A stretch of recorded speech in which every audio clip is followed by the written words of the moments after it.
Hey everyone, welcome to the Dallo Podcast, episode 87. This week, it's kind of a somber week. A lot of things going on. Of course, passing of Akira Toriyama.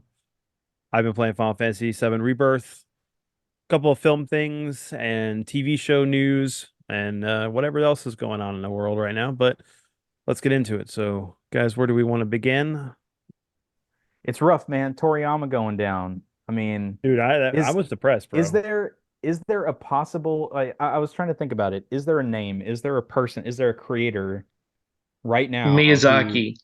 who is that like worldwide known Influential. Yeah. Miyazaki. on that When level? he goes, it's gonna be bad. Yeah. Is me I mean, yeah, but is Miyazaki as well known in like, I mean, there's the whole like Spanish side of Dragon Ball that was this Well, yeah, Central and South America. a level of cult following that is in just Mexico.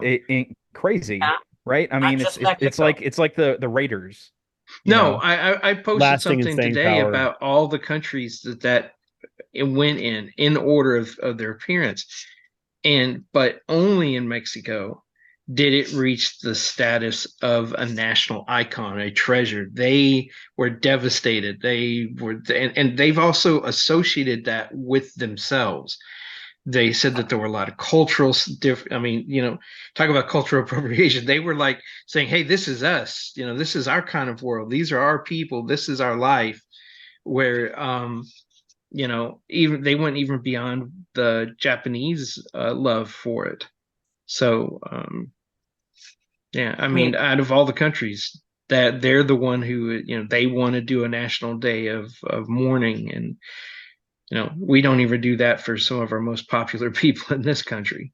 But I right, to mean, the point where they called a ceasefire among the cartels. Cartels, That's yeah. When the cartels go, look, man, this is devastating, and this they is will all heavy. go and they start hugging on each other. Now tomorrow we're going to be killing each other, but right now, no, that's something that says power. something about That's love of something. And I mean, it goes even further than that, right? I mean, like just beyond how it touched people individually, you got to think about its reach in terms of the internet.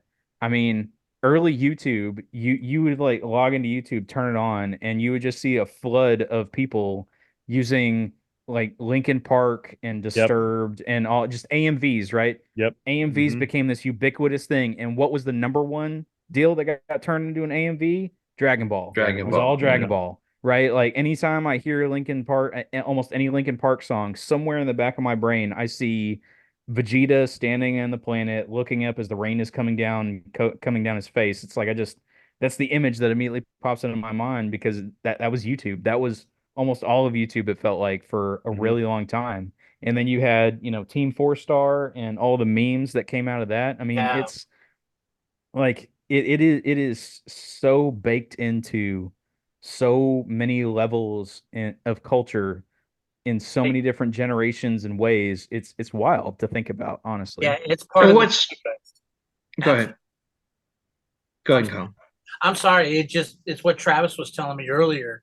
I mean, two generations. I watched Dragon Ball. My kids all watch Dragon Ball, and they're so familiar with every aspect of it that's how much into the zeitgeist this whole thing is becoming. That's because of one person getting inspired by watching old kung fu movies and filling a void where people were saying, you should try a martial arts manga. Hmm. And look what he did, and look how much he inspired. Well, and it's just not even just the Dragon Ball side of it. Well, I know. His style transcended. Was emulated in games and other Or stories and well, posters. utilized. I And mean, yeah, he yeah. was brought in like the whole Dragon Quest, Dragon Warrior Well, series is that's what I all, mean.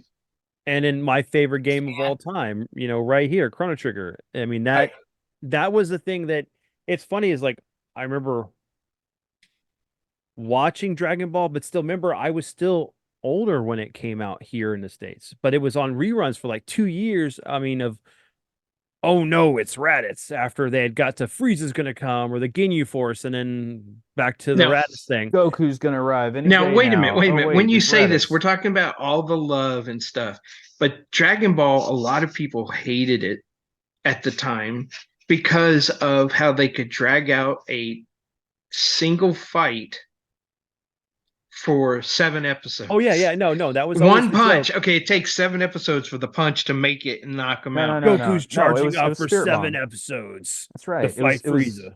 Yeah, It was or like just when it was he's just a bunch making of muscly dudes the yelling at spirit each other. bomb. Yeah, he's tired. His arms are tired, but he keeps going. Well, no, but the most quotable one is basically the whole thing of when Frieza blows up Namek. He's like, "We have 30 minutes before the planet blows up," and then it's 7 episodes until like he's like leaving the planet, and then uh, but It we was left. 15 minutes of him dying when he was half a body and he was attacking Goku, and Goku blew him up the rest of the way. There was a 15-minute art string of him just cheering, and he would go something out, come back, and he's still doing it. And you're like, die already. Right, but in the same way, Frieza. in the Yeah. same way that like everyone, a lot of people didn't like that, and again, it became a meme. It became a thing Mhm. that people would joke about. I remember being in high school, and people would just be walking down the halls, and they would stop and point at each other and start, yelling and acting like they were charging up, and they would just stand there for an awkwardly long time doing that. Yeah. It's the equivalent to the old Godzilla movies and people pretending to, say the thing in English but act as if they're Yeah. still like speak Yes. like the Yeah. dub mouth, right? When you That's the and dub talking. speaking, the dub way of trying to talk and mimic Yes. that was the equivalent of what Dragon Ball created by I doing mean, those one of the ridiculous great things fights. that they did was bring over 9,000 to bathrooms all across this planet. What are you doing? It's over 9,000, But the thing is that like even for me, that joke was because it's like, don't piss off Vince. He's gonna turn Super Saiyan. That was an ongoing joke while I was in high school. But that was because I was watching and drawing Dragon Ball characters, and Yeah. I'd be asked to draw characters, or do I'm, certain scenes. I remember making you a birthday cake where I had to draw Cloud and I had to draw Chrono. Chrono, yeah, on it Yeah. from it for But you. for me, I remember like my first introduction to it was my buddy knew handing me um, some of the Vietnamese versions of Dragon Ball Z at the time, and it was during the when Trunks came back to fight Frieza for the first time, and how like I gravitated to that character because I was like, man, this character has my haircut. And I was like, holy shit, I like this character, and that became my favorite character. Don't And believe that for a minute. He saw Trunks and I had to go and get his haircut that way. no, And no, no. and I for always like had that haircut way before because remember it was I had to have John Connor's haircut. Yeah. And When you I see had Trunks for the first time, I heard Trump, and I'm like, really? why you I mean, I was like the first time I ever watched it, I was Piccolo, Bra, Trunks. Is there a pattern here? that's what the mastery of his humor, Right. using food items or Or pat. yes, Pat, Right. yes. Goku determined Mere if moments of Bulma was levity. she has no balls. What's going on? It's dying. Yeah. And he always tried to skew toward the comedy when he could, because Yes. he was always a fan of comedy. Mhm. That's where was it the doctor? Dr. Slump or Here, you know what? Yeah. you have it up. I'm just, Well, that That was the was- thing. The first Slump. series. Yeah. Who? Dr. Dr. Slump. It's Was a the little first it's a manga. little girl. If you've watched Dragon Ball Super, Ariel is the character. she shows up and absolutely Yes. annihilates everybody because she's so overpowered for Yeah. some reason. I'm trying to I don't know. remember because She Her has name was- glasses, wasn't it purple Pink? hair. She has angel wings, or at least I think on her hat. and she was in Dragon Ball, the first one, No, or Dragon she Ball was in Z. Super. She She shows shows Oh, up y'all in are talking Super. about Super. Okay, No, but because she I'm had thinking Dragon Ball. No, that was one of his first manga Yeah. series. Was Dr. Slump That was his The first first one. foray into it. Yes. in the manga? Yeah.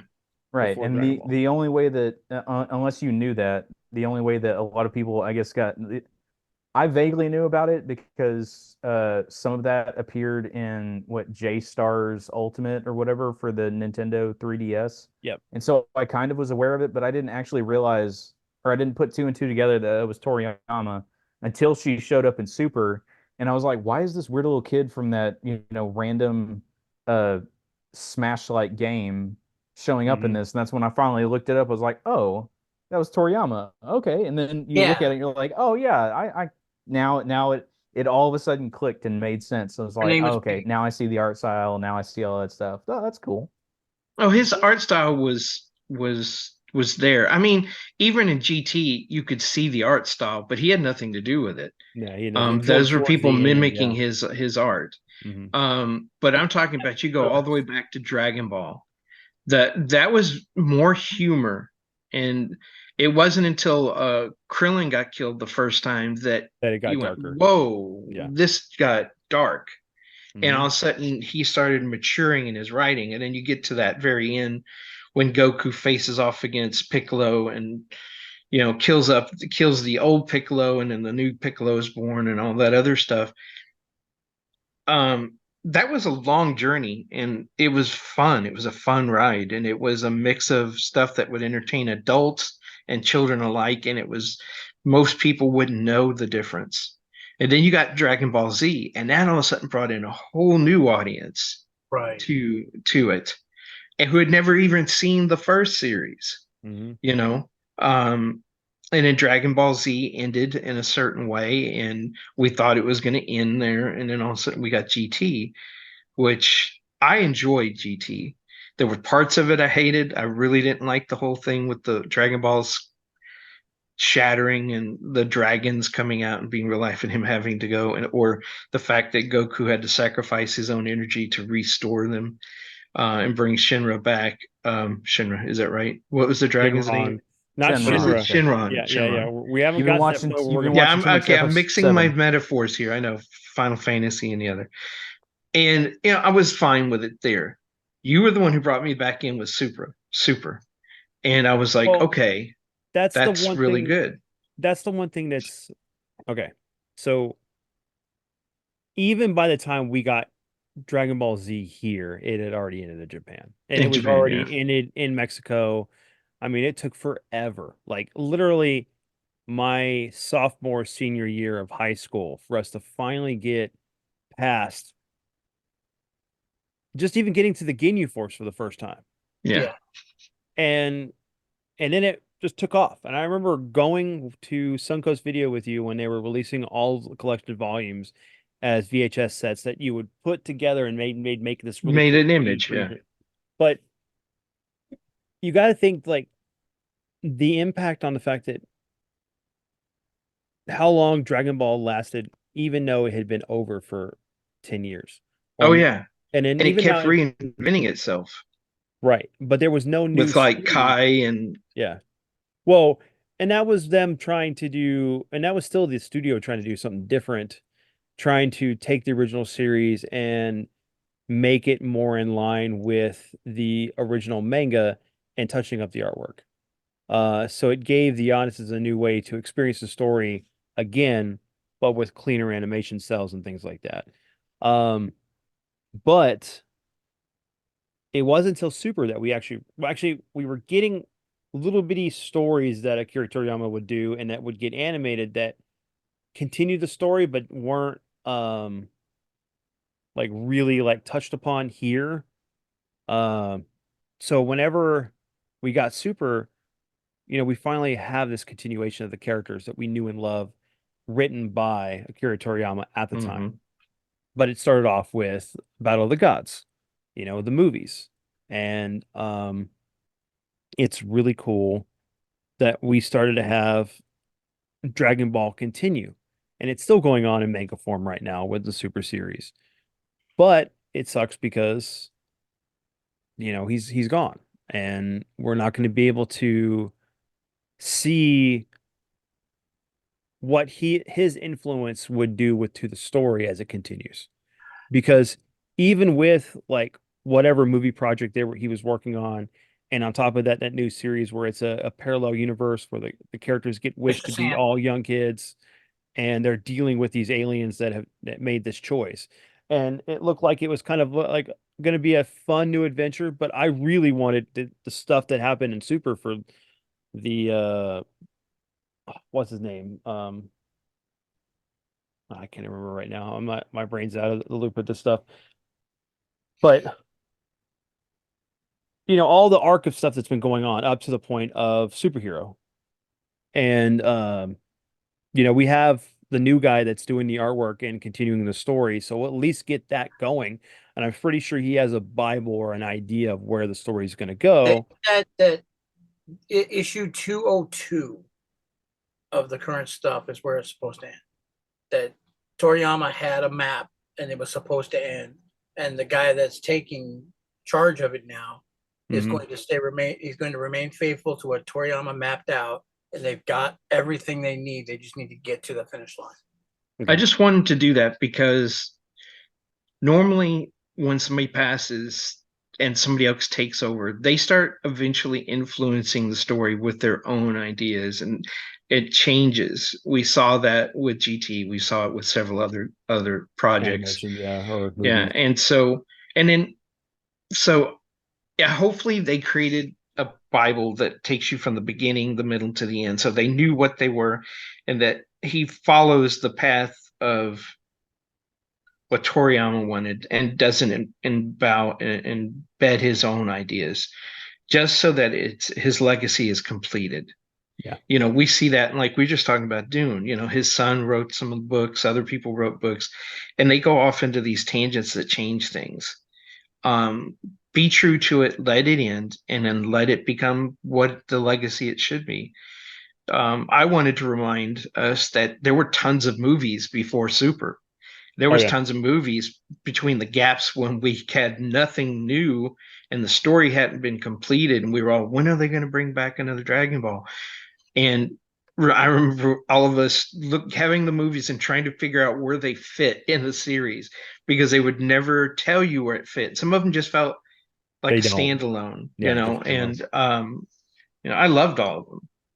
Well, and on top of that, you had the games too that expanded the story or took it in new directions, added new storylines that, were alternate universe. I mean, you think about Dragon Ball Fighters and how the fact that that had a whole new story. I hate And it that added name new so characters. much. I know that's the common thing, but the very first time I saw the trailer and I heard people start calling it Dragon Ball Fighters, I was like, do we call it Dragon Balls? No, we call it Dragon Ball Z. Why did it never become Dragon Ball Fighter Z? It just became Fighters, and I was like, I know, what are we doing, guys? I But hate that. I whatever. hate it too. I Well, hate what it was But too. the other one that there were like four of the games?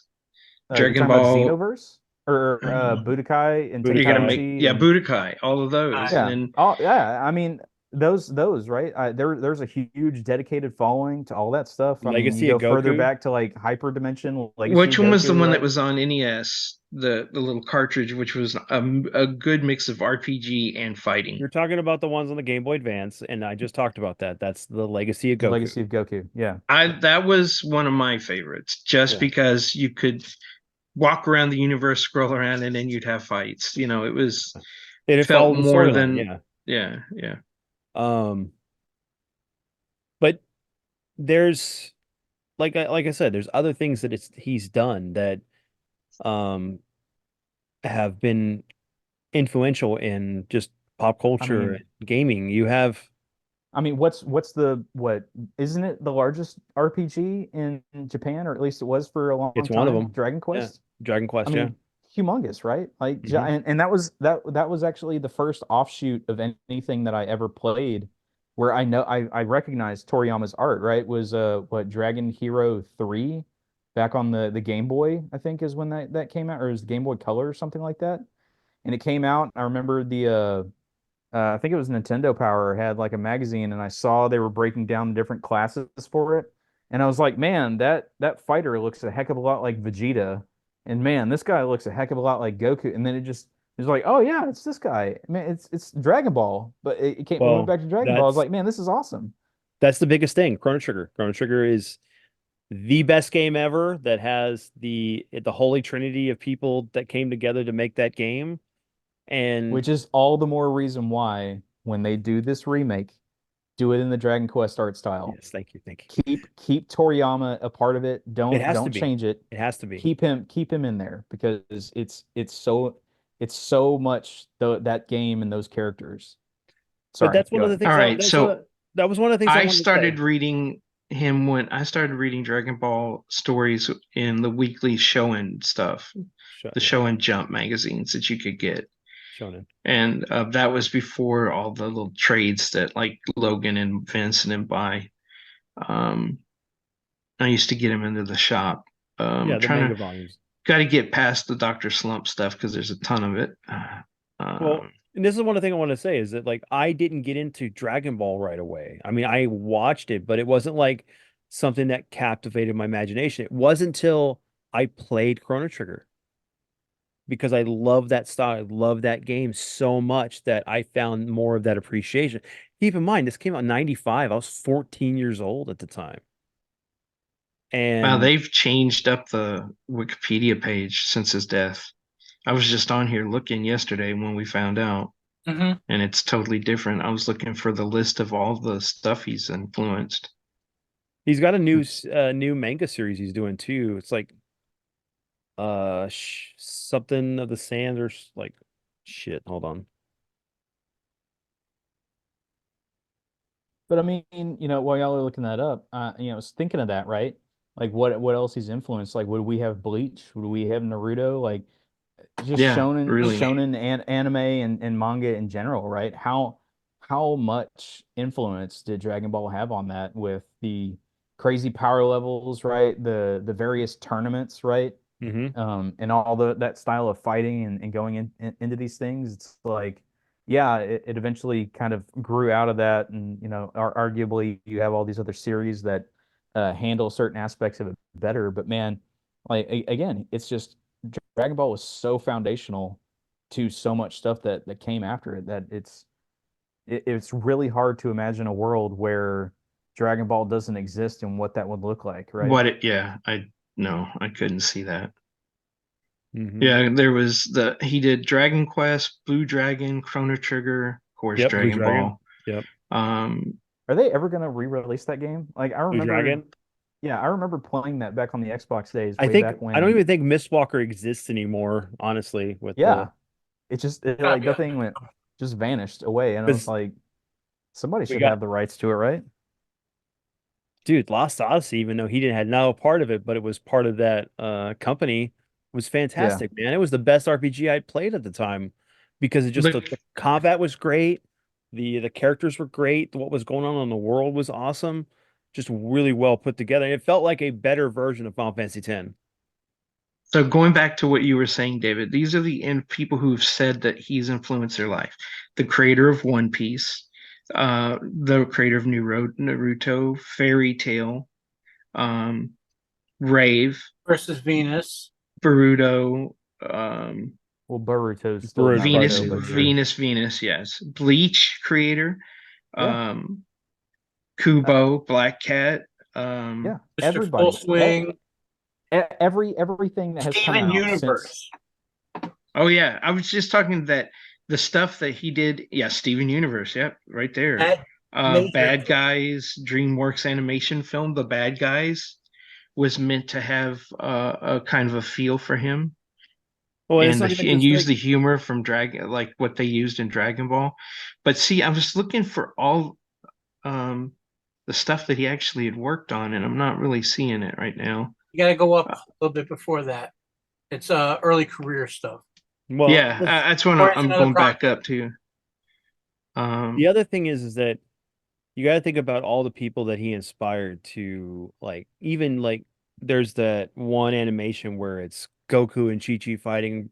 Brawley shows up, Vegeta comes there to right. fight him, and then Goku goes Super Saiyan for the first time with his Ghost Rider face and beats him. But the thing is too is, you know, he also got his inspiration for Dragon Ball from of Journey to the West, you know, with the story of Goku. Um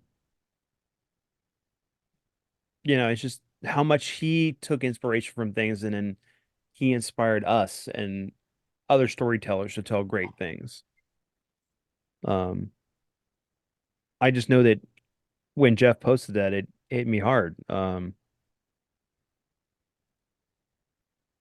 I was playing, playing seven at the time, and it's like I had that moment, Dad, almost like what you did whenever John Lennon passed was and that's killed, you know. Yeah, I was in a car sitting waiting to go out with a bunch of friends, your mom and her sister, and that sucker punched me in the gut. I just didn't want to do anything.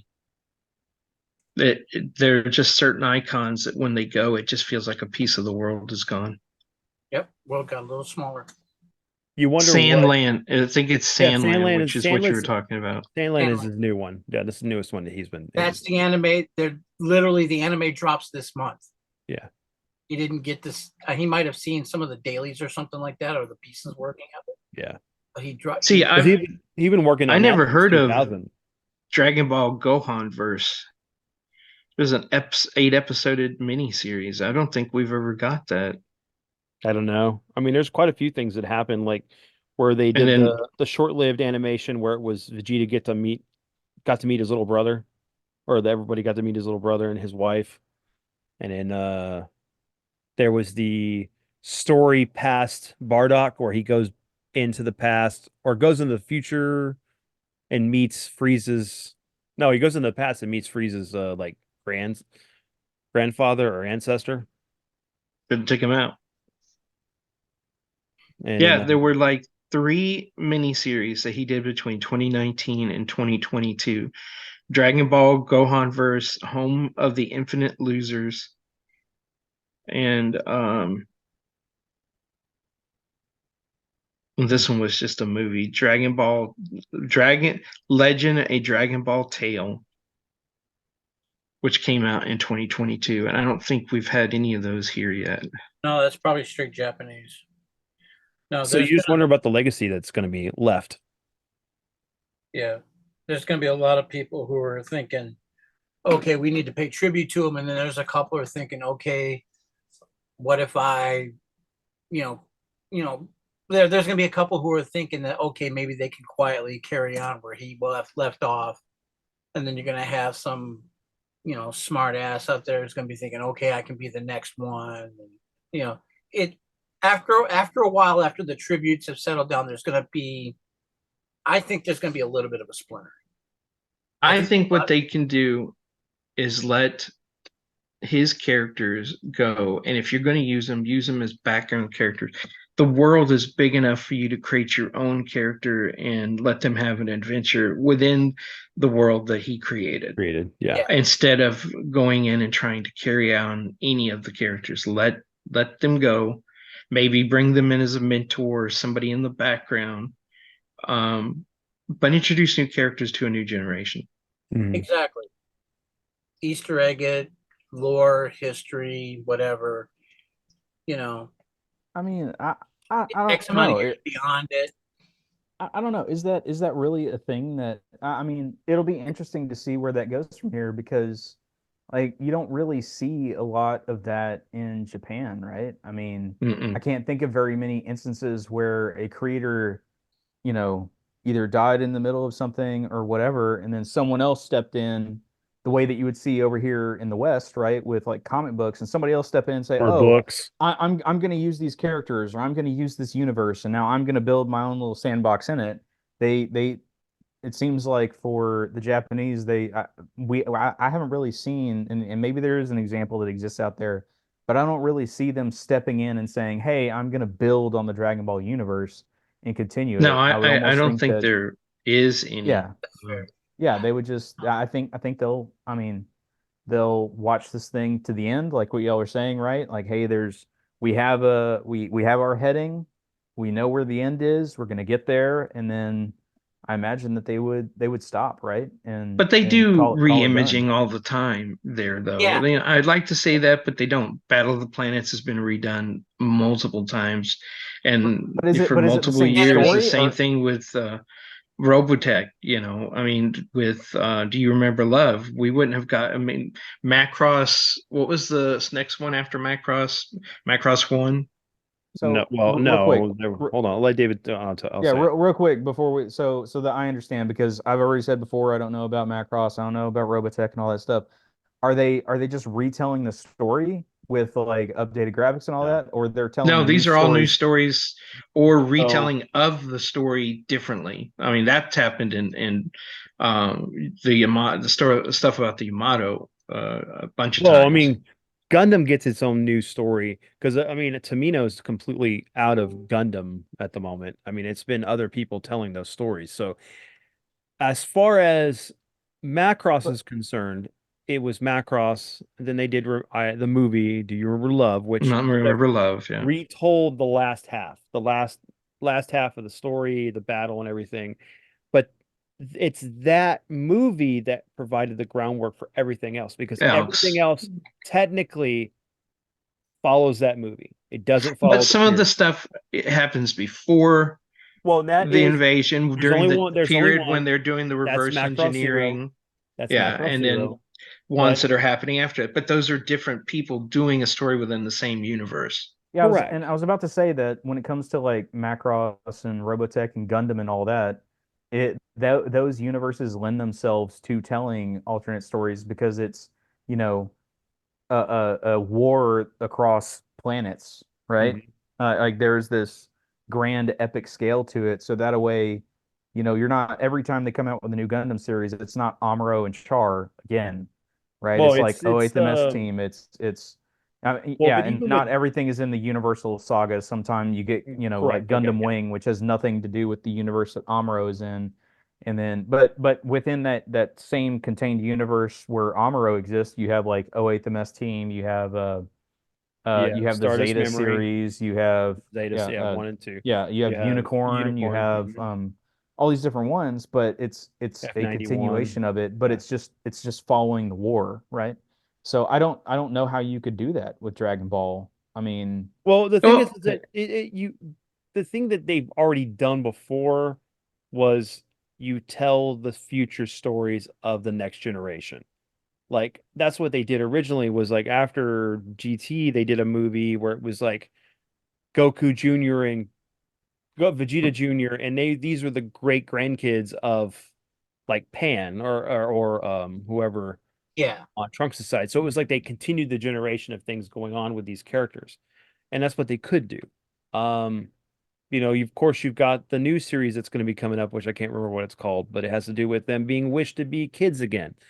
Um, which is a straight ripoff kind of GT because Goku got wished into being a kid again, and yeah, that but was the whole premise it's behind that series. it's everybody being turned into a kid. You're looking at But see, Chi-Chi that's just and to that gives Bulma. you an excuse to relaunch the universe with new kids and do all new different adventures. Right. Well, Um, he was going to try to bring it back to being more Dragon Ball yeah, X Dragon instead of Dragon S. Ball Yeah. Z. Um, but you know, he influenced a lot. He influenced my art heavily. Um, and so many people's storytelling and things, and he's definitely going to be missed. There's much more to say about him and what he's done and the impact. But so we can talk about the fact that the rumors of Favreau leaving and the cancellation of Mandalorian 4 and season 4 anyway, and the video game being canceled and the movie not coming out until 2025, 2026. Yeah. It's like how can Star this Wars still exists. Yeah, what's no, Star no, Wars? it died. It died a long time ago. Kathleen Kennedy destroyed it all. Somebody needs to put a damn stake in its heart and drag it out in the sun and cut its head off, put an onion in it I mean, as long or as there's garlic in still it. as long as there's still a little bit of money to be shaken out of it, right? They're gonna keep trying. It's not the money isn't really coming out of it these days, but they're gonna at least give it one more college try and see if they can get something. For me, it's They sad they because paid they Bad paid too much Batch for it. has been pretty good. The final season of Bad Batch, and I'm just I've got this gut feeling that is the last. That will be the last of the good Star Wars to ever come out. Wait, So there's been just let good it Star go. Wars. there's been good Star Wars after Mandalorian season 1 and 2. Hey, I Or liked all of them up until, and I had no problem with Book of Boba Fett. I mean, it is what it was. I believe that the friggin' Obi-Wan series was a hyper dream nightmare, hyper sleep nightmare or something. well, considering the fact what you're okay with the techno bike riders or whatever they were, what do we call them, David? Oh, I don't remember. I don't, man. I've tried to forget Don't so know, much man. of that garbage. The like I had no problem with them, the lame Rangers. but the like idea of The Power people, Rangers. cyborg Yeah. people in the Star Wars universe, the Planeteers. Yeah, not same. When your bikes Planeteers. combined. Anyway. Oh man, don't they would be the worst Voltron on the face of the earth.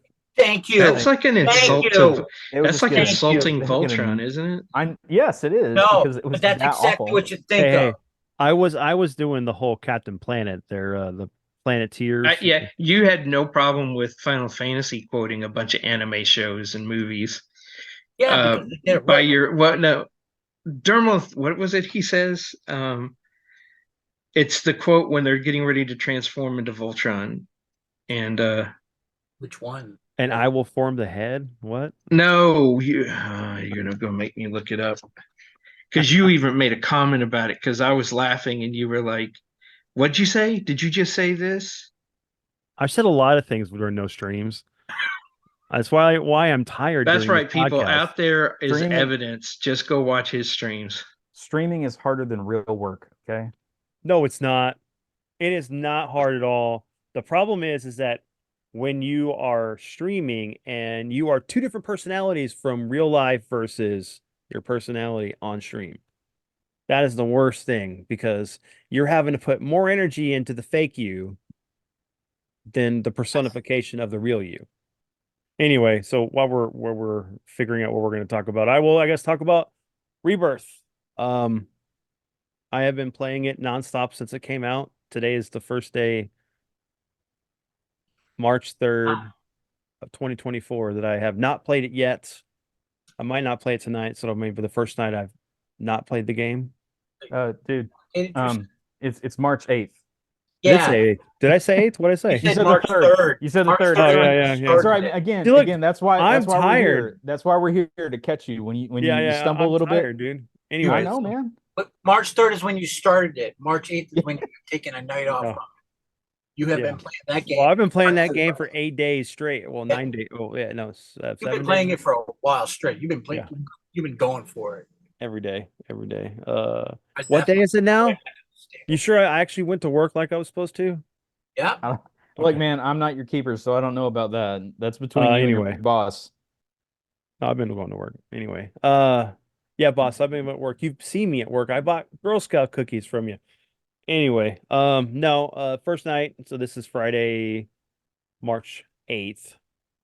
Anyway, but I've been loving this game a lot. It has been everything that I've always wanted if they were going to remake it.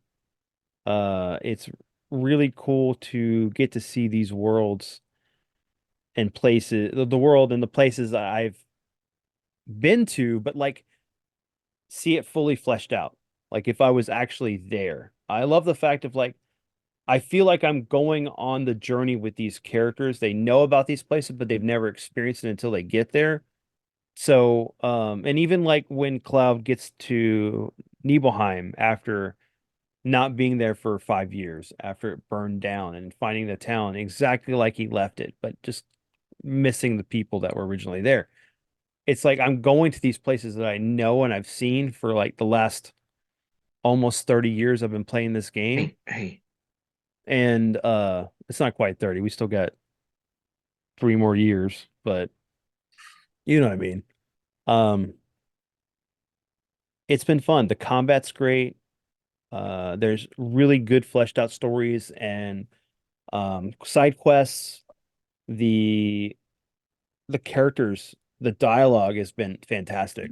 Um, Getting to hear Yuffie and Kate Sith and Barrett, all of them just like cut up or just have conversations and feeling the impact even more with moments that happen in the game. Like when you go to Cosmo Canyon and you actually get to see the projection of that whole scene when you go up with Bugenhagen and seeing the Earth and the impact and how the life stream works and what would happen if the life stream were to go away and the planet fall apart.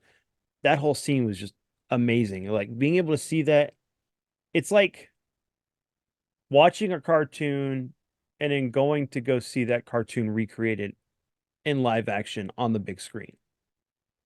Um, and I'm pretty sure that was the magic that was like with Lord of the Rings, being able to, you read those books and seeing that translated pretty damn close to what they were on the big screen. Um, I am at 60 hours into the game and I just hit Nibelheim, so I'm probably about halfway through, but there's so much more content. I mean, it's like from what I was reading, 150 hours if you do everything for the first playthrough. That's not including trying to go through the game on hard mode.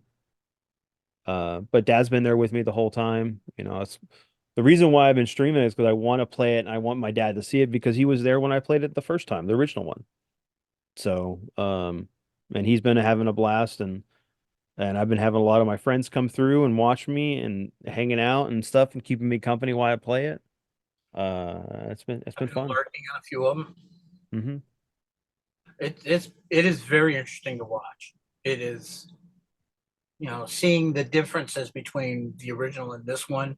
There is Hmm. a significant amount of upgrades and changes and stuff like that. And I wish that I could have watched more of it so far, but Hmm. what I've seen you play looks amazing. Yeah. I will say that it is absolutely amazing.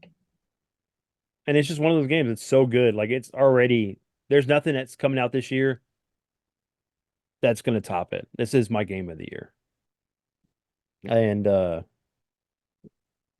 I probably will be playing this for a while. I mean, I'm gonna finish it, but I'm probably gonna go back and play it again, of course, to beat it on hard, but then probably go back again and just play it, Right, just to play it through and get just to play it see again. more Yeah. stuff. Hmm. Absolutely, that's Yeah. it. Absolutely lends itself to that. You know, because I was reading up on it while you were playing, and it's to me it got a very similar feel for like the Ratchet and Clank games that I play. Hmm. That you get through it and then you realize, oh wait, there's more stuff, and if you go through it again, there's other stuff to see and other stuff to do and other stuff to build on, and Hmm. you could possibly go through it 3 or 4 times. Yeah. I mean, and maybe see it all because Yeah, there because it's just so densely packed. um yeah, the combat's great. The new synergy abilities are awesome. It's kind of like having dual techs from Right. Chrono Trigger. And then, leading that into like multiple attacks besides that one, maybe like if you have a limit break, you do your synergy attack, bust into the limit break and stuff. So it's like you're just having more that you can do when you're fighting certain enemies. The summons are fantastic. I love the lore that's being dropped on you as you're going through that wasn't there in the original. Uh, Right. I mean, you can clearly see that they put the time and effort into it. yeah, there's Yeah. definitely a lot of fanfare love for people that love this original game. Right. And it does lend itself to new people to come in and experience because there's enough content there that you're never feeling like what's being told to you makes it too hard to understand. You get enough information to It enjoy. helps to have played the original to understand some of the nuanced things that are going on that if you New hadn't things. played the original, you'd be going, what does that mean? And it could confusion you send you off into a different tangent because everybody who's playing this has come up with a different scenario or what they think is actually going on. And so it's just like with Chrono Trigger, and then what was the one after that? Chrono Cross. Chrono Cross, and how that people question, is this an actual sequel or is this a new game? And then people who played the original go, no, this is kind of like an alternate reality. There's something else going on here, which is what played out in the end. So it does help to have played the original, but you don't have to. Right. I think it's meant to play well for those who haven't played it and those who have. Well, and everybody will get a different perspective on some of the things that are happening and going on, and I have been enjoying like listening to people's theories and ideas about what they think's going on in the game. It's been unique. But I laid all mine out, so we'll see what happens. But it's sad you won't really know until the next game comes out. So, and I will be 47 or going to be 47 when it comes out. will you stop attacking me? By the time. I mean, I don't think we'll get lucky to have it come out on 7/7 or 9/7. 9/7, sorry. Yeah. September 7th of what, 2027? Whenever that's supposed to drop. Yeah. Yeah. And I mean, If it comes out in 2027, like it's supposed to. Or 2028, technically, because they said it'll probably take another 4 years. So Yeah, like the next Marvel movie. Yeah. And we segued right back to that. All right, guys. What else we got? What else has been going on? Crow. I mean, I've just been spreading managed democracy, but go ahead. There you go. The Crow. We wanted to talk about the Crow sneak peek. I want to talk about that. Are we sure this isn't Cyberpunk 2027? Crap. Don't throw Cyberpunk under the bus like that, sir. I just like how they put a button on the middle of the Crow's chest so that anybody can shut him down. If oh, wait a minute, that's an eye. Poke him in the eye. That's your biggest issue with his look? No, I hate the whole idea of that friggin' movie. Give me a break. Dude, and the idea that they modeled him after some I don't think he was a punk singer, but he's a heavy metal singer. No, he looks like Billy Ray Cyrus. He's got that full on. No, they've already said who they modeled him after. He's modeled after a guy, and they're showing pictures of the person that they modeled him after. They wanted to find something different to distinguish it from the original. You know what? Crap, what's his name? No, because it was like a punk rock guy. Because that's what they're kind of saying. The original is sort of, which is dumb to say because he looked nothing like it in the original. I know you're talking. Well, no, and you got to go back to James O'Barr. What did he say he modeled after? He never said he modeled it after some rocker. No. When they did the first Crow, they did it perfect for what James O'Barr originally did. Yeah. And even with the black hair, I got to say he did look like well, come on, what is his name? I mean, if we're going to be funny here, I would say that he'd look like a male April, from the original. No, Iggy Pop. That's who he was supposed to look like. Yeah, that's who I was trying to think the name of. Yeah, Iggy Pop is who he's supposed to be after. Oh, your dad's had enough of the cat. Okay, wait. Iggy Pop. We're talking about quit knocking stuff. Rock and Roll Mock.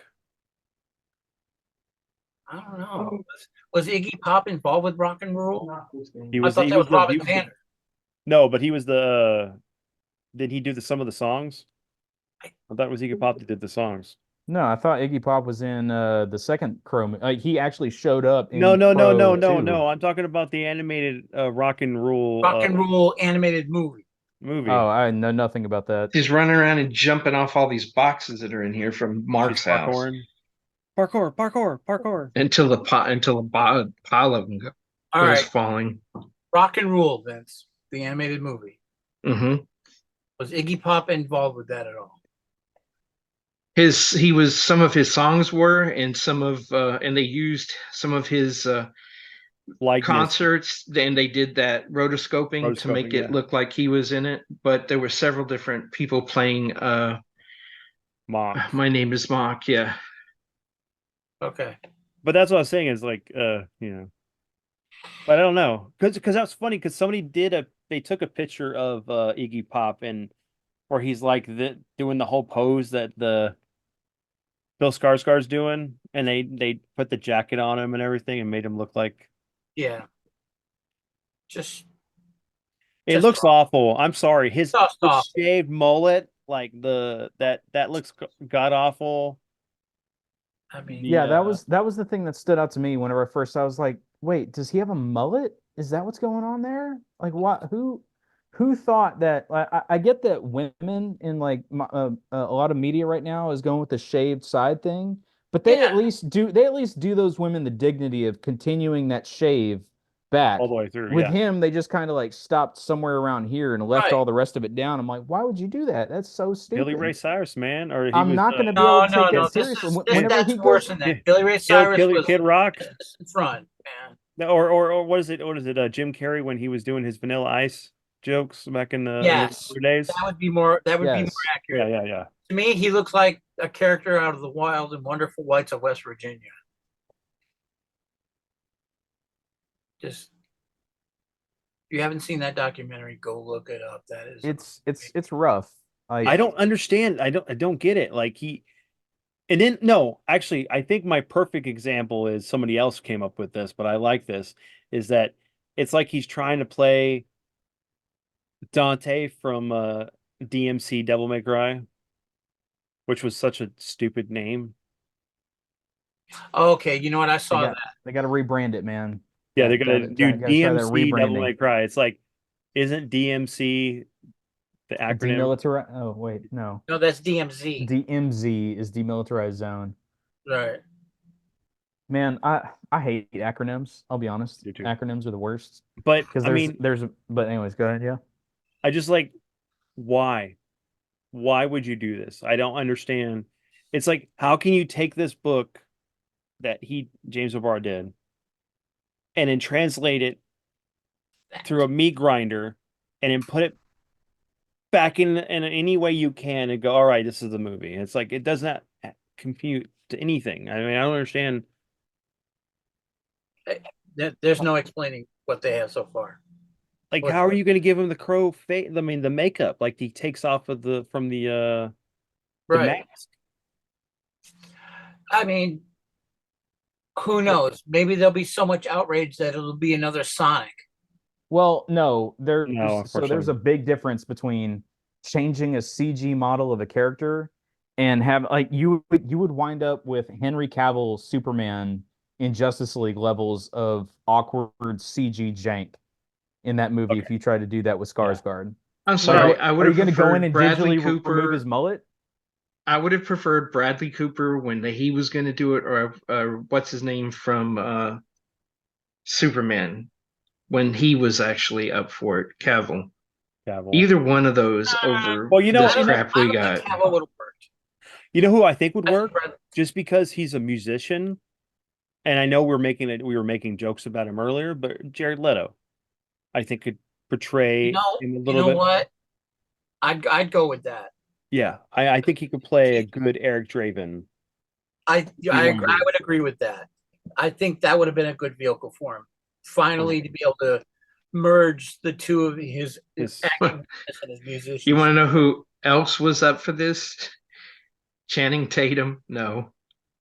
Ryan Gosling, no. James McAvoy was approached. I could see that. I could see Momoa was approached too. You know who else I could see? The guy from Oppenheimer. Cillian Murphy. Cillian Murphy. I could see him doing it. They'd have been better off going with Shannon Lee. My goodness. Well, the thing is, remember, I thought that Momoa was approached too. No, I don't want to see Jason Momoa. He's just too big. This is the Crow. He's leaping across building. It would be the Tick. Okay, I want this movie. Justice League. I want this movie. Okay, can we have him as the Tick? I would like that. Okay. I love this movie. Okay, you know what? I'd sign on to that. Yeah. Jason Momoa as the next tick, that I'd watch. Yeah. I mean, who would you get to play Arthur? No, that's who you get. You get yeah, Dad, you already talked about him. That freaking Ryan Gosling as Arthur. Mm, Oh, I could Well, see I that. mean- That would I be mean, great. Gosling- You already pulled off Ken and Ken. Barbie. Yeah. Yeah, perfect. Yeah, no, So he's got this the comedy says that chops James for it. Burr said that he doesn't have any great expectations. So I yeah. guess after you got the Hail Mary with the first one, everything after has been nothing but garbage. So he's like, okay, well, it is what it is. Wow, in 2013, Tom Hiddleston was announced to have been in talks to play Eric, I but could that see didn't that. go very far. okay, that He's too tall, but I think it would have been great. I that might have worked. That might have worked. Um, but see, the I problem is, think it would come down to a script on that one. yeah, the one thing I Wow. wanted to see with this movie would have been the fact of like, instead of him having the healing factor, is the fact that every time he gets damaged, he has to tape himself up. You know, the whole like what was originally in the comic, you know. And I would even do the whole thing of like, because it looked like they were going to do that in the original movie, because there's scenes where he has the duct tape on, or the No, he does. They talk was about it. later If on. you watch the original film, there's an edited version that gets played on TV, and then there's the one that's on the DVD and the one that was in the theater. Mhm. It said that after the crow was injured, the first time they tried to grab it and it got away, his powers were reduced. Right. And so he started getting where he was more and more and more and more mortal. And he realized And so he was like having to tape up the wounds on him and everything else for the Yeah, but they didn't play that up a lot at all in the no, theater. they didn't. It was really subtle, but if you saw it, you knew what was going Yeah. on. up until the end when he gave him all of the pain and everything all at once. Once. They gave it all up, but even That's- at one time when the cop looks at him, he goes, "Man, you don't look so good." You know, But you you know, could we're not tell gonna there was get- something going on. And then he turns around and tells the cop the same thing after he gets shot up in the church. Mhm. There was a lot of irony. I loved Ernie if you Hudson's don't have character. somebody like him in this movie, it's gonna suck because that whole Right. playing off of each other. You need someone Um, that's going to ground the supernatural that's going on in the film. And I don't know how much that's going to be in this film, because of if you have look no- at what this character is going to look like in this film, and oh my God, like the scenes where he's not the crow, where he's with his girlfriend or It wife. just- It looks what's his name? The who plays Venom? Hardy. Tom What Hardy? is it? Tom Hardy. Tom Hardy was up. 2016, both Jason Momoa and Tom Hardy were in discussions. Wow, they were all over the place when they were They trying were- to cast They were this. just trying to grab a name. Wow. I'm trying to find where it talks about who when they were doing the images of who they wanted, how they wanted to change it, and went with this rocker that one of them had seen. Oh, You man. look so awful, man. It just looks so bad. I honestly, I'm having a hard time putting a decent actor in the role. Well, I'm going to tell you, sometimes sequels or prequels or remakes or whatever you want to call them, like RoboCop, I actually enjoyed that movie, What the remake? the remake of the original. Yeah, with Joel I Kinnaman. thought it was a good remake. Yes. I felt it was missing some of the elements that made the first one so good. Right. being directed by Paul Verhoeven for Well, one. not But well, I everything can mean, be Verhoeven, Verhoeven it's directed, hard man. to. I don't know. But the I mean- idea of let's keep a hand, his lungs, and his brain, and then we get rid of everything else. There was a little bit more at one point left of Actor. Murphy? Murphy, and then Alex Murphy. he Not was Axel like, Murphy. get rid of the rest, get rid of it. But they still kept his internal organs and everything. Hey, I mean, well, but the thing is like, what's the purpose of keeping your hand? It's like, hi, honey, this is the only thing I have left is my hand. Whenever I originally saw that, I thought, it would be kind of cool if they did the whole Judge Dredd thing where his gun is like coded to him, right? Right. And so I was like, if they Yeah. do that with it, at least they try to do something Biometric interesting. coding. Yeah, Yeah. if they went that route, at least they did something interesting with it. Now, hopefully, it would play out kind of like Dredd, where somebody might try and mess with his gun, and it might Mhm. auto fire on them or something like that. Like that would be neat. But then they did nothing with it, and it was like, okay. And then whenever all the armor came off, and you saw it wasn't even attached to anything, it was literally just his hand like floating out in the middle of air with no connective tissue or anything going up to the rest of him. It was like, it's kind of weird. But no, I mean, like the movie, better than some of the other, remakes of old 80 movies we got. You still had it wasn't as brazen with the satire as like the original was, but the satire was still there, right? It was still playing up on the whole like sort of edge on that political side of things. And if the violence had been ratcheted up more in it, maybe it would have found a little bit better of audience. But yeah, I'm in the same camp. I didn't hate it. It was okay, Yeah, right? It it's Right. it, it it was a still good doesn't hold a popcorn. candle to the original, but Cat's it trying to was kill No, it me. was but at least a decent try. Yeah, right. it was a good popcorn flick, The basically. Well, problem I'm going to though, say that the villain was much better. I thought Michael Keaton played a much better villain, and he had a bigger role than any of the villains in. I'm sorry, Dick, but uh, what's the actor Ronnie Ronnie Cox. Cox, and then Well, Samuel L. Jose Jackson was the Ferrer's only son person. who got blown up. Oh yeah, Miguel Ferrer. Miguel Ferrer. Yeah.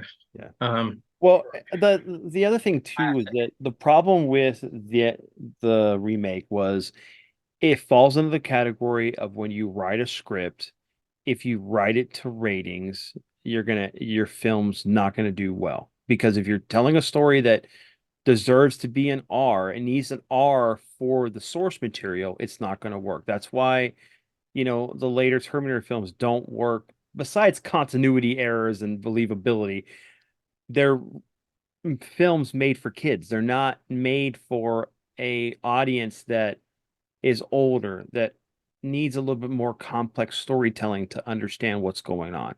It needs to be something more than a PG-13. Um, there's tons of movie that falls under that category that are ruined by a rating because of the story well, is the problem is toned studios down. have to make more money, so studios are going to try to get appeal to the largest audience they can get, which means they've got to control the rating. Unless We you're don't exist Deadpool. in a world Yes, unless like you're we used Deadpool. to have, where our movies drew a big audience on their own. Well, we Um, didn't have an expectation of having a film be a blockbuster that makes multiple $1 billion. billion. Right. yeah. You could have a movie those tentpole movies, the movies that would come in, they'd make the money, and then the money would be used to do other films within the studio of whatever's Right. going on. So So, in other words, we need to go find Steven Spielberg and knock him around a little bit because this is his fault. well, I mean, technically we have Roland Emmerich to do that part for like some of his movies. No, it was Jaws. Jaws changed the landscape of summer blockbusters, and that led to the next film that did the same thing and expanded on. Then then we became, oh, we have Well, the pre-summer, we have the winter, I mean the Christmas season films. They had that target period where they knew people were off, they would be family, so we're gonna get out in the theater at this time at this point because we know we'll get the maximum number of people to see it, even if the movie is not quite ready yet. So we get movies that are pushed because of a release date, Mhm. than to whether they're finished. Well, you want to know what? Thankfully, now we have streaming because Zack Snyder was just on Joe Rogan saying that more people watched Rebel Moon than watched Barbie. You yeah. can't tell that with streaming. There's no way to count Yeah, the. you Yeah, can. yeah. There's They X have number of visual watch. views. Yeah. No, no, There's no, X no. number of You views. can't You assume because you assume that X number, like you assume at least 2 people were watching per view. So whatever the views of Rogue Moon were, you just take that, you multiply it by You 2, and multiply it that's by whatever that's how imaginary many number people you are. want to pull out of your butt. Say, Yeah, oh, it's a family of 6. And on average, Americans have 4.2 children. So Right, we're going to lots of Mormons calculate watch all these people Rebel watched it. that's right. You Yeah. know, Yeah, how many households do we have families of 5? All right, cool. That's Right, yeah. we're gonna multiply it by, and there we go. We got The 100 Chinese million and the people that Mormons have watch cornered this. the market. That's Right, right. right. it's all a numbers game. And now we don't have a way to verify the numbers. Well, yeah, that's why we have people that are going, oh, Square is reporting that they didn't make as much money as they thought for Final Fantasy Rebirth. And it's like, well, but you only counted like Britain, certain sales, certain places, but you didn't count the digital sales or the physical sales for other places. You can't like just come out with numbers and not like have all the numbers together to when you're reporting And this. which is why actors who get paid a percentage of voice acting, and you get developers, you get the producers, directors, and all the people involved in it who get paid a little more on the back end are angry because of these magical numbers these studios throw out. So they don't either have to pay people or they can claim insurance. It's a big game. And there was a time when Producers? that wouldn't be allowed to happen because auditors from the government would come in and want all your records and start doing accounting. That doesn't happen anymore The producers? because they want their cut too. Yeah. It's not wrong. No. So, good talk. Yeah, what else we got? I also saw somewhere where they count what they believe are people who pirate channels. Like people who share, okay, we've ought to add in the number of people that we believe are sharing their login, and so those got to count as well. I know what else we wanted to talk about. The physical media thing. The death of streaming and digital versus the return of hard copy. I mean, it's not dead yet, right? But I mean, we've been on this bandwagon before, but it feels like there's a little bit of a tide shift, right? I don't know if it's a complete, like we're completely turned in the right direction yet, but at least people are starting to feel it, right? This whole having a million different streaming services, trying to figure out what's streaming on where, and then rights falling away. I think a big thing that started hitting people, especially with creatives, was when like WB and some of these others started just deleting shows, right? Like they didn't go anywhere. They just said, all right, boom, poof, it's gone. Can't watch it anywhere. It was ours. We still own the rights to it. Maybe one day we'll sell it off to somebody else to stream, but for right now, we're gonna vanish that thing. We're gonna Thanos snap that thing out of existence because we can. Or like when certain people you licensed it, you bought it online as a digital copy, and all of a sudden it was no longer available to you.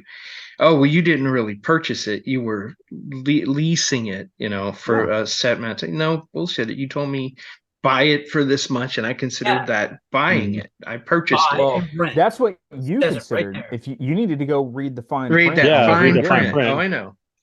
That fine print that you need a 70-inch TV with a magnifying glass to look at, right? That's right. Yeah. And an attorney to go over it. Yeah. You know what I want to credit with the possible survival of the physical media? You want to know what I give credit to? Vinyl records coming back. That kind of started it. Yeah. The vinyl records coming back and the people getting the appreciation for what vinyl tactile, music, the audio files. I think that is what's spurring people to go, oh, wait a minute, because now there's talk of cassettes actually coming back and possibly, and more musicians are actually talking about doing 8-tracks.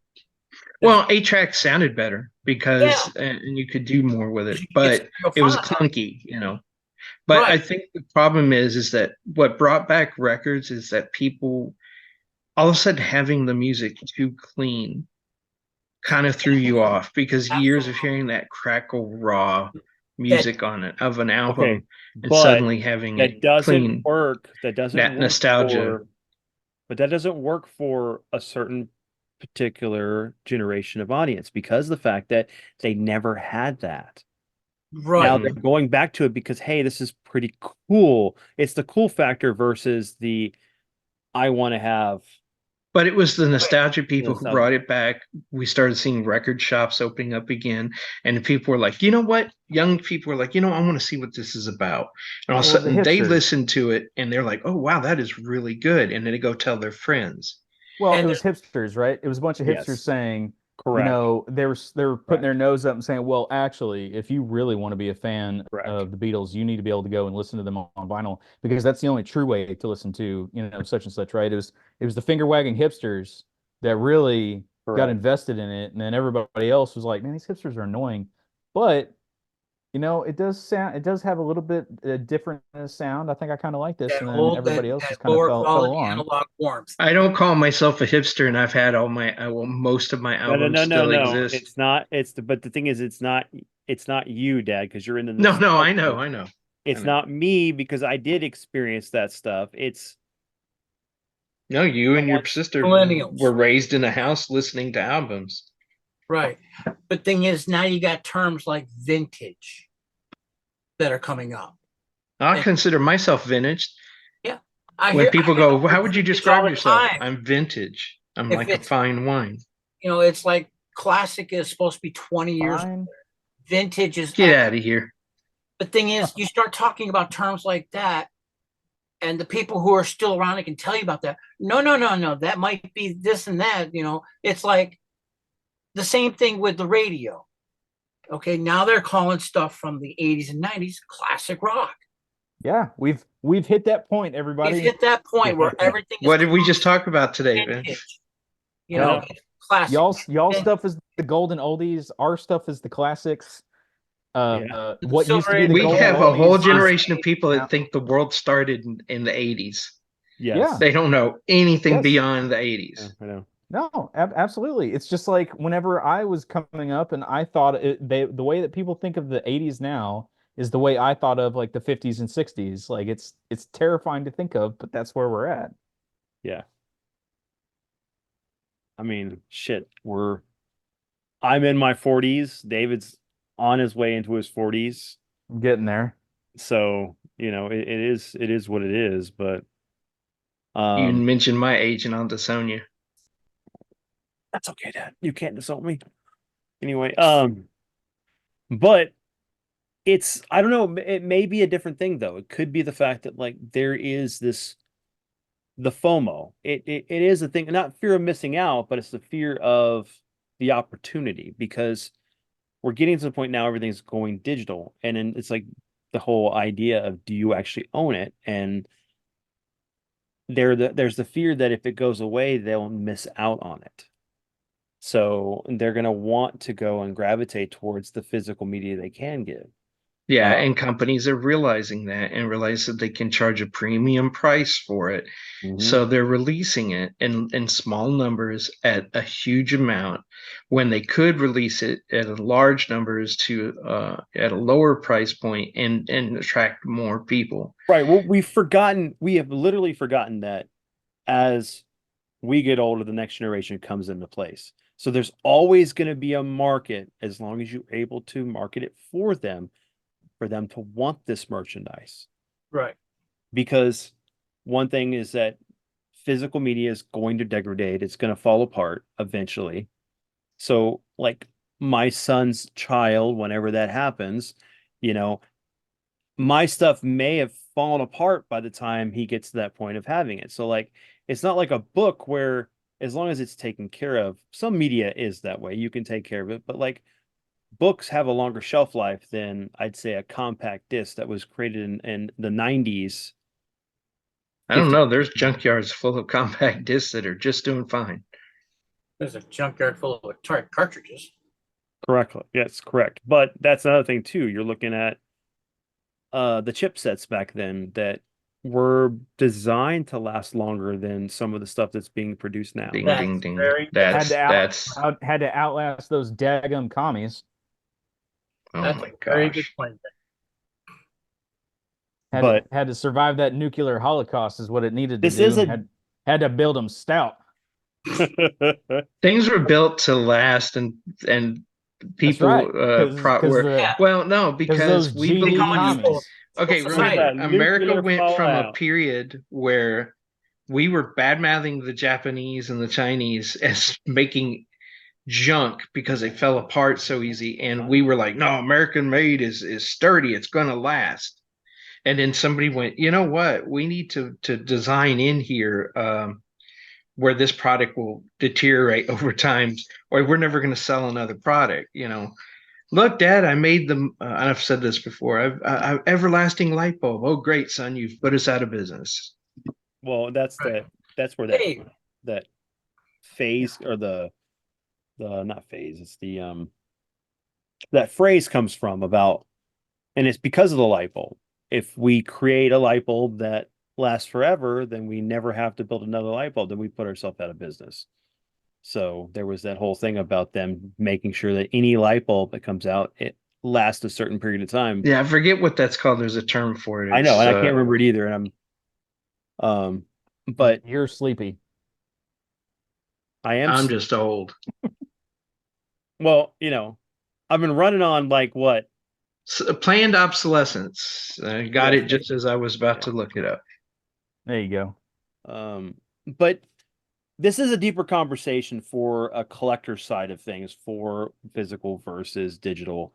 Why you collect, and I want to have a friend on for that. He wants to be a part of that conversation, because it's just much more than whether you want to do it because of preservation or stuff, or whatever. There's a more deeper conversation from the collector's side, Yes.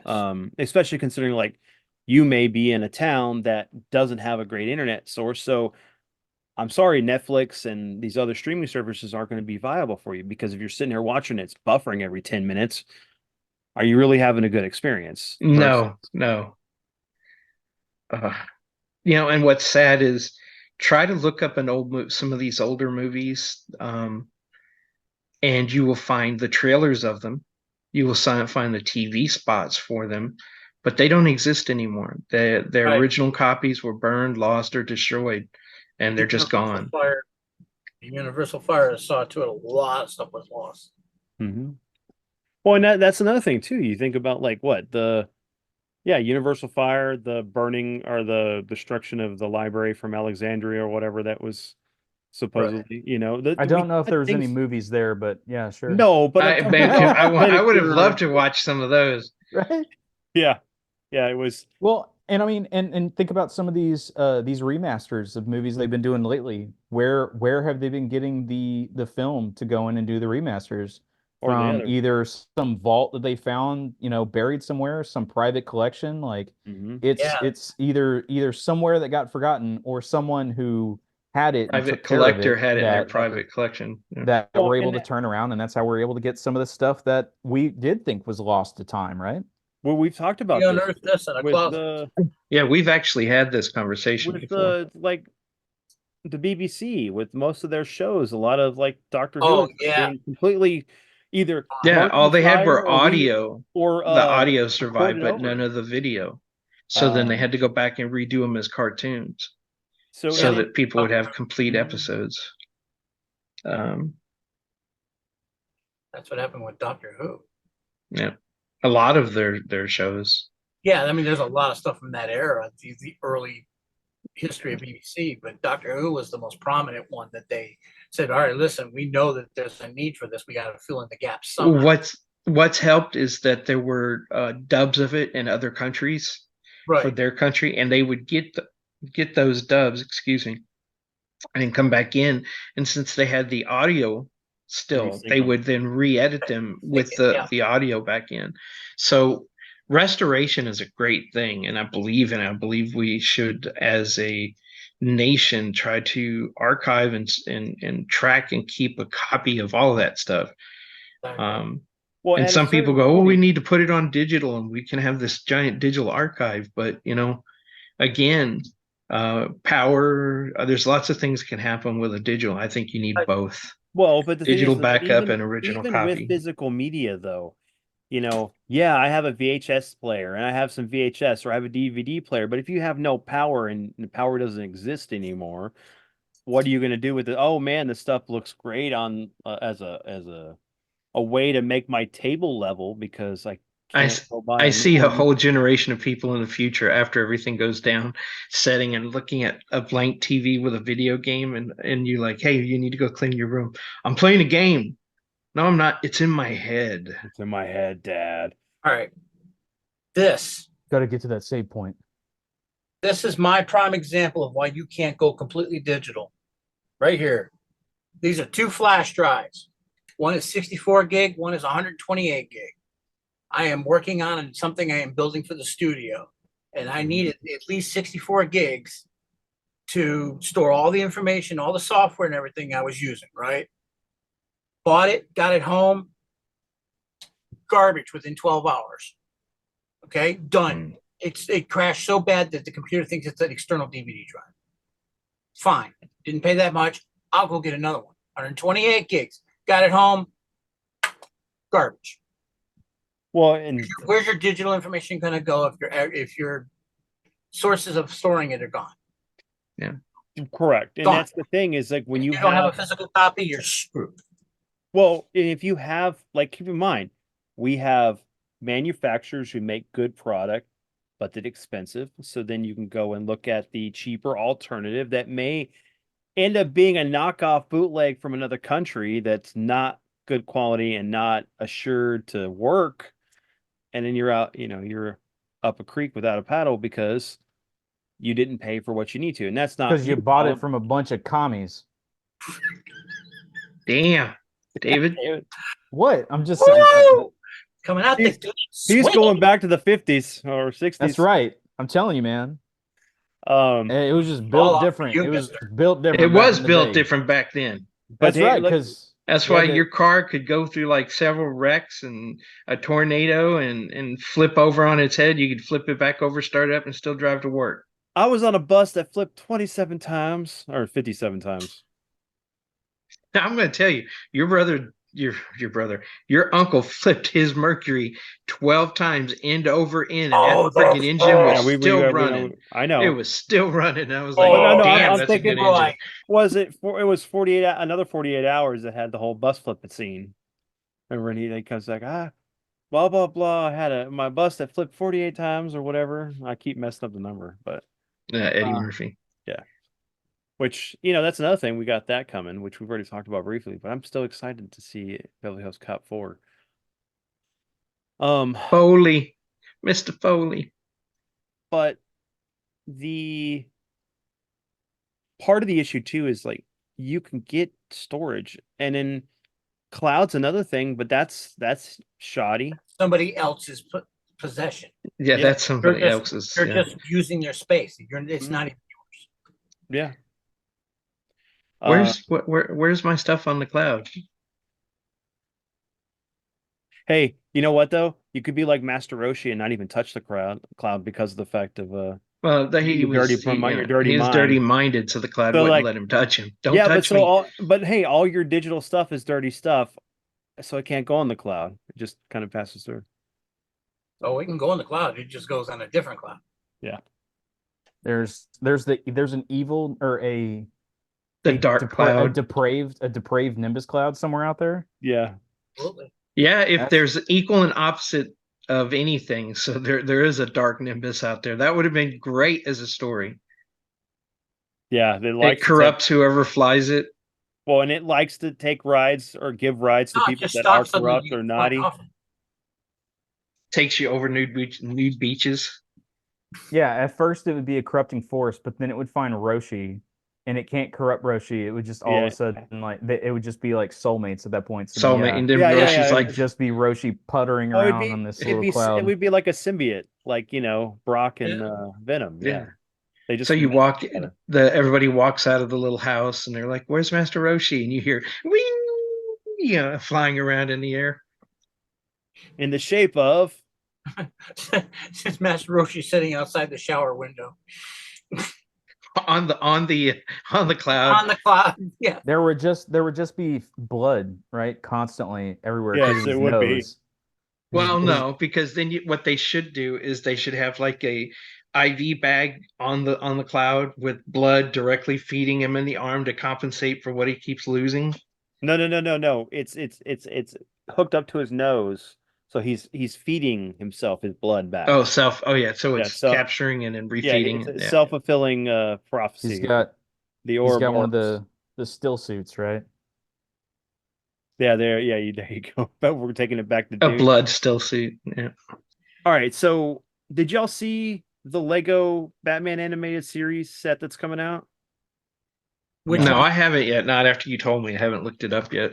So it's basically the cityscape from the animated series, but it's got Gotham, and it's got the Batman animated series on top of it, and then you take parts of the city out, and that's where like the different hideouts for the different villains are. Okay. It Unless it looks has the awesome. balloon, I don't want it. The blimps, I don't want It it. does. It's supposed to. That's supposed to have the blimps. Well, I think What's that's- coming out soon as far as like movie? Well, I know Ghostbusters comes out in 2 weeks. Um, Kung Fu Panda 4 was today. What's the point? What is the point? You had Kung Fu Panda 1 through 3, which were perfect. Then you had like 2 or 3 different series. Where are you gonna go? They're Other gonna than make him going become into Jack Black's pocket. I told that already. This is going to be James Hong's last movie. I mean, that's kind of I what think he's he doing, right? dies in it. I think he chokes to death on one of the Well, no, the leaves Wait, from the wait, ancient wait. turtle that always floats around and turns into leaves. Is this going to go back to the whole Robin Williams joke about the pandas trying to mate now that he's in the enclosure? we all Which was funny because we had that conversation in Discord, though, David. yeah, about Mrs. Doubtfire Mrs. Doubtfire. and my weird hatred for Pierce Brosnan. Hey, I don't like Pierce Brosnan either. I mean, I think it's because he became James Bond when I thought that, and I still feel that Timothy Dalton is the better James Bond. Yeah, they just never gave him a chance. They gave No. him 2 of the most dark books. It said, "Here, be the James Bond." Everybody was like, "Okay, no." Well, and on top of that, we had well, that was the whole thing was because I posted that picture that had that Brosnan was almost going to be Bruce Wayne, and somebody's like, I don't know, I couldn't see that, but I said that like, yeah, everybody said that about like Oh, but we could see Michael Keaton and Michael Christian Val Bale, Kilmer, Christian Bale, George who Clooney. else? George Clooney. Yeah, all of them. You know, who was setting in their office? You know who played Batman? Good Batman. Let's get George Clooney on the phone. Yeah. You know, no. Val Kilmer. That's I who we saw need to From have. Dusk Till Dawn. I think he'd be perfect for Batman. I gotta admit, when I first heard he was gonna play Batman, I was kind of excited about it because I was a Clooney fan at that time. I'm like, okay, and then I started watching, and I'm like, no. Oh, he wasn't And bad, freaking Schumacher, but freaking man, the what's his name? Like O'Connell or what was his name? Who played Chris O'Donnell? Robin? Chris Chris O'Donnell. O'Donnell. I was like, okay, no, please kill him off. You know, do the whole just get him, And then they brought in Batgirl, and that just was like, it's Alicia over. Silverstone. Yeah. Well, the thing is that At least we got the gratuitous butt shots and the nipples in it. That's what was important. if it would have been great though, if you would have had Catwoman come back, but then you would have got like Selma Hayek as Catwoman, Selena Kyle. Okay, now that you said that, all right. Everybody said Batman. We talked about this last week. Batman, Christian Bale is their Batman, and that's who they wanted to see play Batman in the Justice League. Batman, who got his ass whooped by Catwoman and his whole life destroyed by what's the woman who played Catwoman in that? From Anne Hathaway. Anne Hathaway. From Anne Hathaway. And then you're going to put him up against Talia al Ghul. well, not just Talia, but up against like in the Justice League, put him against Steppenwolf. I could see Christian Bale do that. I'm going to walk over on my cane, and then I want to fight you. We needed somebody who could go toe to toe and stand up alongside of Superman.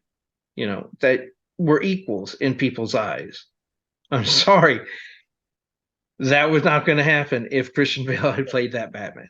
I just don't. Well, Just and the letting you sad know. thing is we didn't even get to have like really Affleck as Batman. And we had him as Batman in the two worst versions of DC films we got. I'm sorry, but like, we give Superman Man of Steel, but Batman doesn't get his own standalone movie before they do Batman v Superman. Yeah. I mean, that was my comment way back when BVS came out, right? That they screwed themselves by rushing into that. There needed to be a standalone Batman film to establish this Batman, and there needed to be a second Superman film to show the beginning of Clark's, I guess, like redemptive arc in his own eyes, Yes. right? Where Yeah. he starts ingratiating himself to the world because they shortchanged themselves so fast to, oh yeah, the entire world loves Superman now all of a sudden, even though Bruce doesn't for some reason, I guess. I don't know. It just they rushed too fast, too hard into it, and they screwed themselves on that And why whole in the world would you make system. Batman an old burnout? If you're starting off with a universe, why do you make one of your main characters an old burnout? I mean, of Well, course, Because he Star had Wars did it. That's tell you know what? It Ask worked in them. Star Wars. well, That's the exception to the rule. weren't they well, trying to no, do almost the Dark Knight Returns aspect Yeah, with that's what he was supposed to be, Affleck? the yeah. Dark Knight Returns, and it was after Robin's death and all this other stuff. So he had some history, you Yeah. know. Yeah, that way he could be a little bit more violent in the way that Snyder wanted him to be, right? I guess that was where he thought, okay, this is going to be like Batman has to be violent enough to actually want to go hurt Superman, I guess was his mentality, which isn't necessarily true, right? Batman's going to take you down if he thinks you're a threat in general, right? Like he didn't have qualms. He'll just shut you down. I guess it was he thought he needed to up the stakes to the point where Batman is going to try and legit murder him to Yeah. get this done, right? To add some Which extra flavor or changed whatever to Batman it. altogether, you know. Correct. Just I mean, ruined him from the get-go. when it's sad that And we that didn't was even get a good Superman until, sorry, I didn't mean to overlap you, no, David. go ahead. We really didn't get a good version of Superman until Justice League, but even then it was like we were dealing with the mustache and You I know, mean, what Superman if felt that like had not been in Superman. the film, if they had had a chance to fix that CGI, do you think there would have been all those complaints about the movie? I don't Yes. think that was a big. Yes. There would have been other complaints because there was other issues with that movie outside of just him looking kind of Mustache change. awkward. Like the completely washed out red part of the ending was kind of weird. Oh, And with the then just sky. yeah, and Yeah, there were I'm gonna just I'm gonna I'm gonna awkward. keep pointing. I'm gonna keep pointing here. I see it. That was my problem with the movie. Now Yeah, Yes. yeah, this yeah. isn't. This Yes. is the best version of this character, but not that one in the movie. That was my biggest complaint about that movie.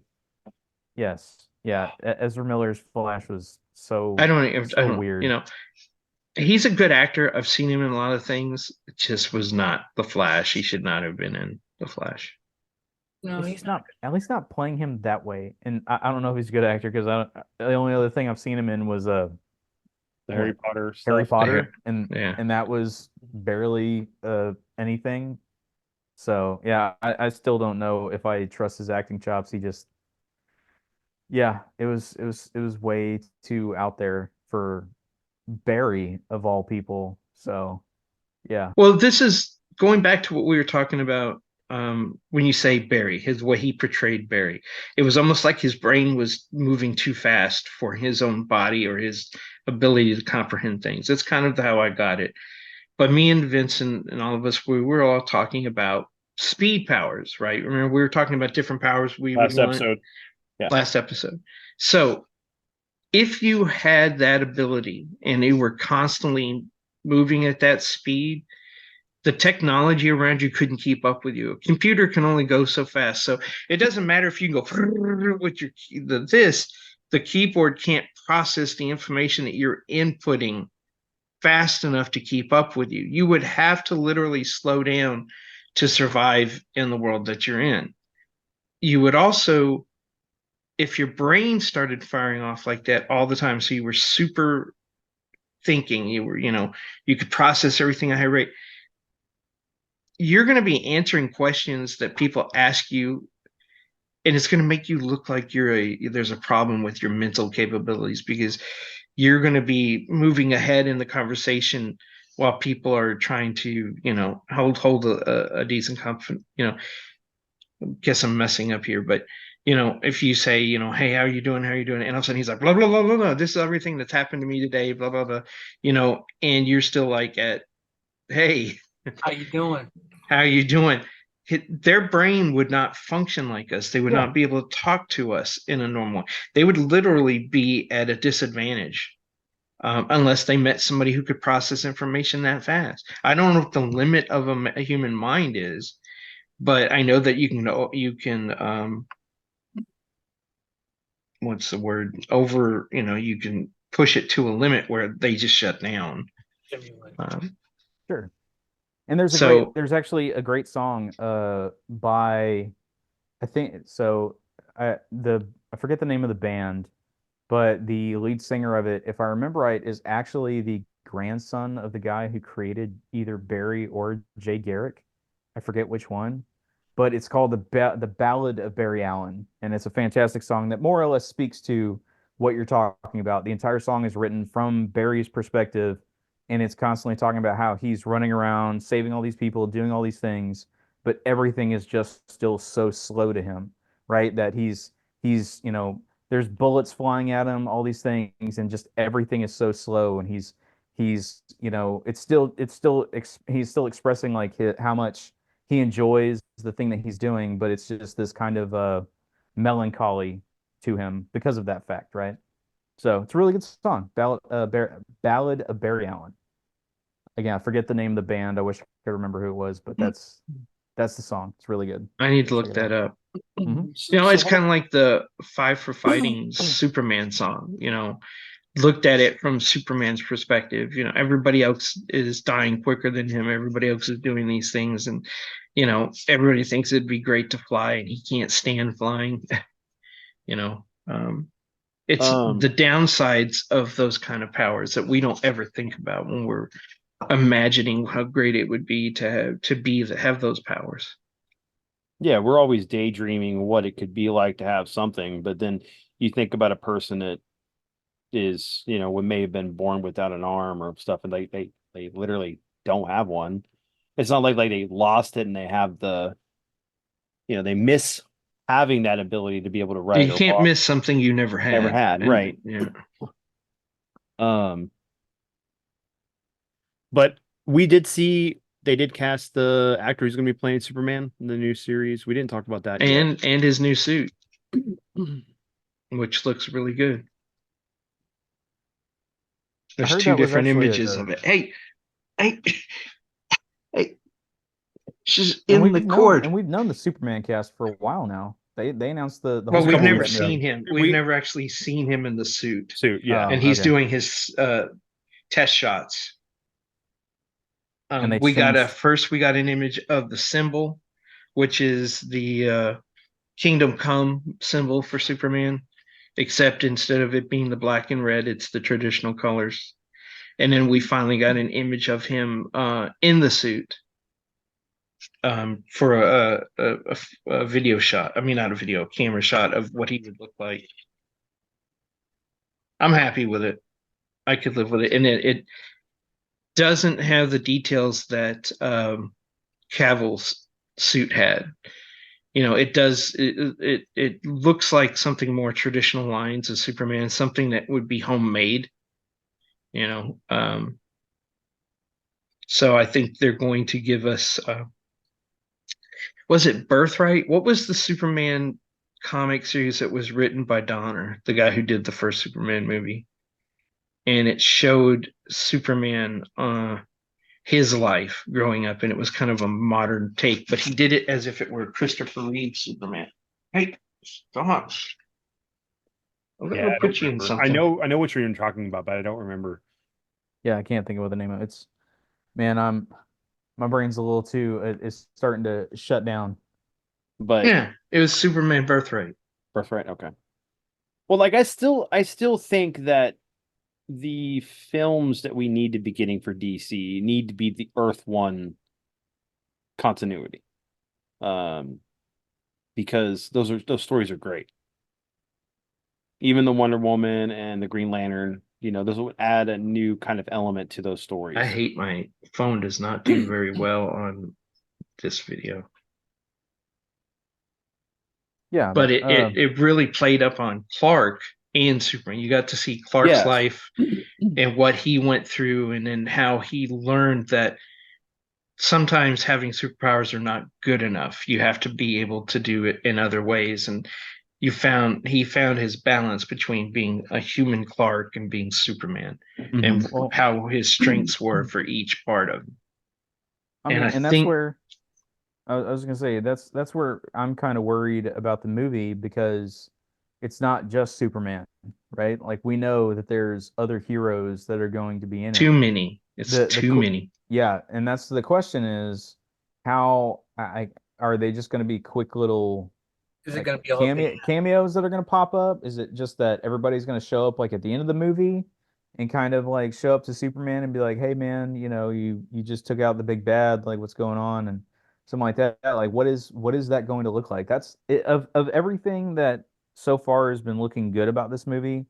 That is my concern. Is we're talking about a Superman movie, but you've got Hot Girl, Green Lantern, like you've got all these other people in it, so it feels like this is supposed to be less than of a Superman movie and more like you're rushing headlong into Justice League again, yeah. and you're not going to have it well established and all that stuff. So I don't know. That's my concern. Stop.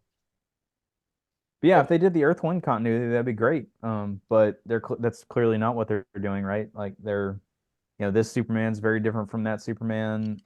We don't know what they're doing with Wonder Woman other than her. They're going to be doing that series about the Paradise mascara. Island with her. And then of course Lantern. We've already got at least 3, because we've got Guy, because he's the one who's going to be in Legacy. And then you have the TV show that I swear is never going to get made, but they keep talking about it, which is supposed to be Hal and John. So you've already got 3 of the Lanterns that exist. So we're not going to have the cool deep space mining colony origin for that, although that would be dope. But it's a wonderful dream. Maybe one day. It seems like 2025, 2026 is going to be really heavy in comic stuff, and so I don't know. Both studios have had to make the course correction, right? And that's what this was. It was Marvel finally realized what they were doing was not doing well with audiences, and DC was already very well aware that what they were doing wasn't doing well with audiences. So they both slammed on the brakes, course corrected, and so yeah, we have this lull. But Marvel is in the not really in-between. doing a course correction. They're doing a soft reboot, is what the word How is. how is that not a course correction though? I Yeah, mean, because they're already because you're going to destroy. A soft reboot destroys what you already have before, up to a point, and then you try to pigeonhole all your new stuff into it instead of naturally, organically making a change. Do a story where you see it. Don't just throw the baby out with the bathwater. Try to figure out to make it some kind of continuity. I mean, look, Star Trek Next Generation had 10 years to get their shit right. And then first 4 years were rough. It wasn't until their 5th year that they started, but did they throw out everything that went before? No, they would reference older episodes. So they didn't destroy the continuity just so they could start over. Right, but look, I wasn't saying that they were doing a good course correction, but whether you're making micro adjustments to the story to make it better, or if you're throwing the baby out with the bathwater, or if you're throwing out the bathwater and then catching the baby by the ankle as it's going out the window, right? Yeah. Like, depending on which one you're doing, it's still you're course correcting to some degree. Oh, it is, but it's to me, there's a difference. A course correction can mean that you're just, okay, we're going to change kind of how we're telling the story and who and what are going to be our focus. A soft reboot generally is that we're going to reboot the things and forget it ever happened. Well, considering the fact that everything is going to start with Deadpool 3, so well, he ends everything in the past and creates what was supposed to be the MCU that we know. And then we were going to still have alternate realities, and that was what the whole Convergence was going to be about, which was Secret Wars, and now what is Secret Wars going to be? How many times are you going to change that story until it falls apart? Just one more time. So That's all they're Daft gonna do. They're Punk, just gonna change One it one more more time. thing. Daft Punk's gonna show up and start singing one more time, and That's right. They're gonna come out. You They're gonna know, come out of retirement just for that. yeah. how many chances do you get before people go, I'm done with it. I ain't gonna bother. There's other I things mean, that I want. there's already a pretty good contingency of people that have already said that, right? Yeah. That have already come out and said, you know what, Endgame was good, and I'm done. I'm out. And then Well, other people said, you know what, I'm gonna give some of the TV shows a try. And then they got through a couple of the TV shows and they say, you know what, I'm I'm out. good. I'm out. Well, I think that's where I'm at because of She-Hulk was really, really bad, and I haven't watched Echo, and Well, she's gonna get offed in Deadpool anyway, so that'll be some kind of justification. well, so and this is the whole thing is like some people are saying this is, of course, again, the oversaturation of comic book superhero movies, but it's like, no, this is what happens when you have people that don't know what the hell they're doing after a certain point. Because people want to go see these films. They enjoy these films and these TV shows, but the stuff that we've been getting for the last since after Endgame, technically after the last Spider-Man movie, has been garbage. Yeah. And that goes with Star Wars, but that also got this is all the studio thing too, This is them wanting to pander to a small percentage of their audience that doesn't really care about this stuff anyway. So I don't know. I don't know what they're going to do. And there's definitely a deeper conversation there that we could really go into at an earlier time, another night. But I know that it's pretty late right now. We're all tired. I'm surprised Colin is still up or upright at this point. Come on. You don't see him going like this. He's like He's off tied. He tied off himself to the on. chair. Oh, has he got a bungee cord that is Yeah, from under he's his shirt wrapped around him, holding him up? Is that what it holding is? him up. He's got like his kids are working him like a marionette. They're like, I've got my arm braced on my leg, so I've got a nice little. There you go. Sure, But, it's braced on your leg. Okay. all right. Everyone, we hope you enjoyed the episode. If you have any kind of comments and stuff of what we talked about today, we'd love to hear your opinions. And what your memories are for Akira Toriyama and all of his stuff he's done and what he influenced you with. And then of course we got this over here. But in the meantime, have a great week, everyone, and we'll catch you later. Good weekend. Yeah.